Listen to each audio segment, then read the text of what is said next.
భవిష్యత్తే ఈ యువతరం భవిష్యత్తు. ఈ యువతరం భవిష్యత్తు బాగున్నప్పుడే ఈ దేశం యొక్క భవిష్యత్తు బ్రహ్మాండంగా ఉంటుంది.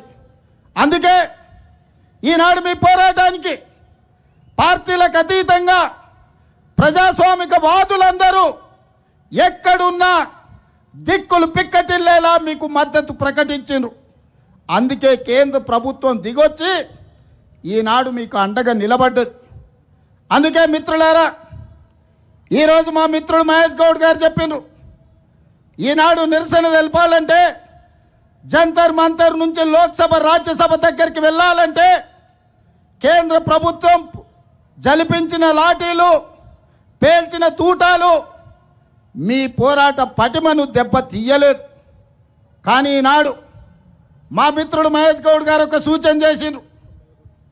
రాజీవ్ గాంధీ గారు రాజ్యాంగ సవరణ ద్వారా 61వ రాజ్యాంగ సవరణ ద్వారా అప్పటి వరకు ఓటు హక్కు 21 సంవత్సరాలు ఉండే. కానీ రాజీవ్ గాంధీ గారు ప్రపంచ దేశాలను గమనించి 21 సంవత్సరాల ఓటు హక్కును 61వ రాజ్యాంగ సవరణ ద్వారా ఈనాడు 18 సంవత్సరాల నూనూగు మీసాల యువకులకు, మా సోదరి మనులకు ఈరోజు రాజీవ్ గాంధీ గారు ఓటు హక్కు ఇచ్చిండ్రు. ఇక్కడికి వచ్చిన చాలా మందికి మొదటిసారి ఓటు హక్కు